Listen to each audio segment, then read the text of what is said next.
Yes, it's been a bloodbath. And it really started February a year ago. It's been an entire year as the world began to go back to work with vaccinations.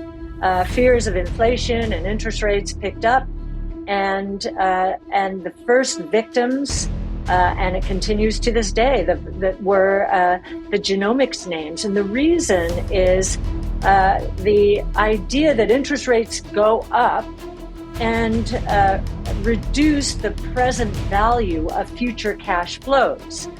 Because so many genomics companies are unprofitable, they're pre-profits, as we say, sometimes pre-revenues. We do have to go out pretty far, and we're very reliant on that discount factor, which is the interest rate. And so we've seen many stocks cut to 20% of where they were at their peak, which of course, from our point of view, has created bargain basement pricing. Everyone is wrong and the markets are completely mispriced is the message out from Ark Invest CEO Cathie Wood. Cathie Wood and her innovation-based investment strategy has been absolutely smashed since the beginning of 2022, with her flagship fund down 57% year to date. However, in her latest interview, Cathie Wood explains why the Fed has got it completely backwards on monetary policy and why this has caused huge opportunities in innovation, growth, and crypto markets for savvy investors. Make sure to stick around to the end of the video where I'll break down Cathie Wood's investment thesis. Also, only a small percentage of my viewers are actually subscribed. If you enjoy finance content, consider subscribing or liking the video. It's free and you can always change your mind. There are a couple of pieces of advice. When times are good, make sure you do go to the market regularly, but don't stretch too much. What we're seeing right now, especially in the private markets, is, and given how bad the public markets have been, that is starting to seep into the private markets. And so talent is reassessing, wait a minute, do I want to join this private company, which is just now going through down rounds, or do I want to join a public company? So you have to think very carefully, public company that has already been hammered. So you need to think very carefully at this time about talent. And of course, during the good times, fund away, because the innovation taking place today is so powerful in terms of the growth trajectories that we see ahead as we see, innovation platforms and technologies converge, that only those with enough capital and who are agile in this very fast-moving world are going to survive. And I also think making sure that artificial intelligence is a part of your strategy, because data is the name of the game here. To the extent you're anywhere in and around data, make sure you can harness it. So that's for the private markets. If you want to scale, and want to do it rapidly, again, as times get a little better, I would think about going public, because I think the scaling opportunities are going to be magnificent. Well, we've set up our research team to specialize in technologies. Unlike traditional research in the asset management world, which focuses on sectors and sub-industries, we focus on technologies. Our analysts are specialists on technology. Generalists when it comes to sectors, because we think these technologies are going to cut across sectors. So that's the first thing. When you say the breadth of knowledge, it is because of how we've set our research ecosystem up. We give our research away, we push it out, and this is original research, really focused around Wright's Law, which is a relative of Moore's Law. We give our research away through social media, because we want to engage with and become a part of the communities we're researching, including the genomics community. And I do think that Simon, Ali, and Pierce are doing a very good job at that. In terms of the brainstorm that we have every Friday, very often we will find these people through conversations on social media. And often they're professors at universities doing research in graduate schools. They are entrepreneurs passionate about figuring out how the world is going to work in any of the areas of innovation. And I think the other power of our brainstorm is, again, this idea of convergences.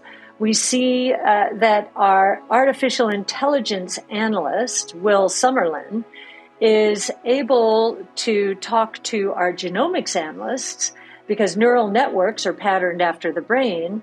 And so we'll have a very collaborative, interesting discussion coming at the world from different angles. And this does not happen in other investment firms. In fact, there are turf wars in other investment firms. We have a very collaborative environment, and we bring those from the outside during our brainstorm to collaborate with us, to push back. We don't want to become our own echo chamber and start preaching during this brainstorm. And sometimes we have a tendency to do that, actually.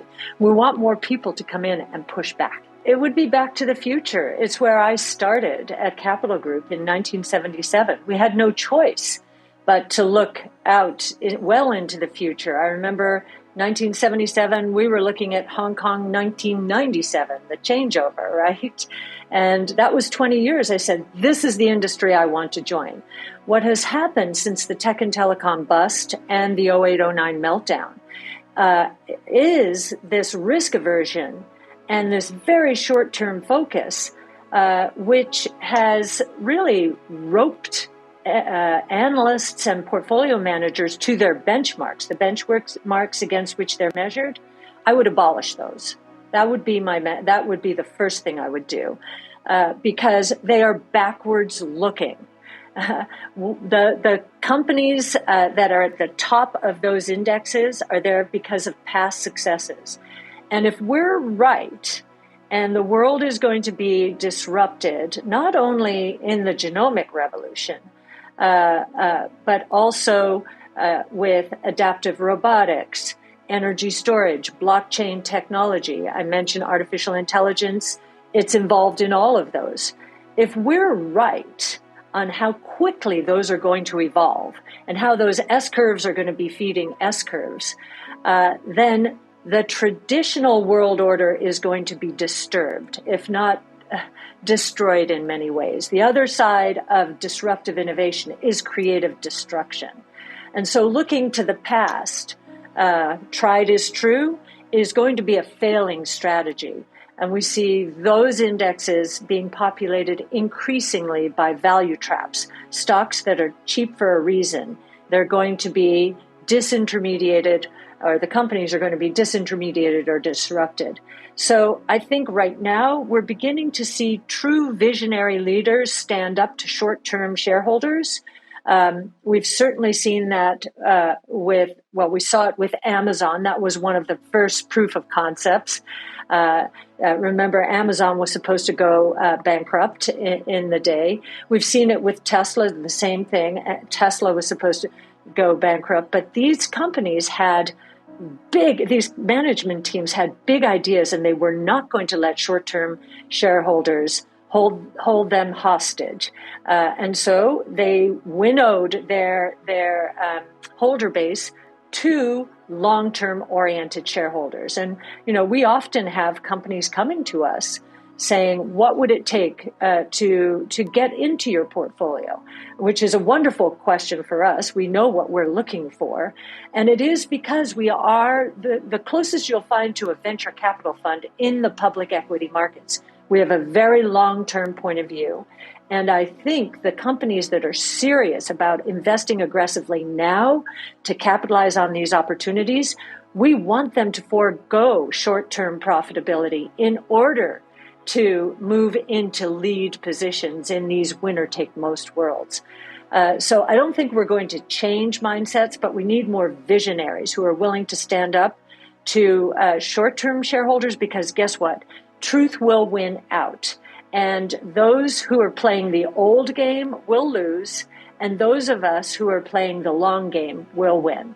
So there's Cathie Wood on the huge opportunity and bargain basement pricings of growth, innovation, and crypto we can currently see in the market. If there's one word that you could use to describe Cathie Wood, it would definitely be tenacious. Despite getting absolutely smashed throughout 2022, she's definitely sticking to her guns and her deflation and innovation-based investment strategy. And if we do see the Fed pivot towards the end of the year, I do think it will pay off for her, but that's all going to be contingent upon weaker economic data and lower inflation numbers coming in. If the Federal Reserve does pivot on monetary policy, expect huge relief rallies in all of these areas. Anyway guys, hope today's video did provide you with some value. I'll see you all in the next video, and as always, all the best.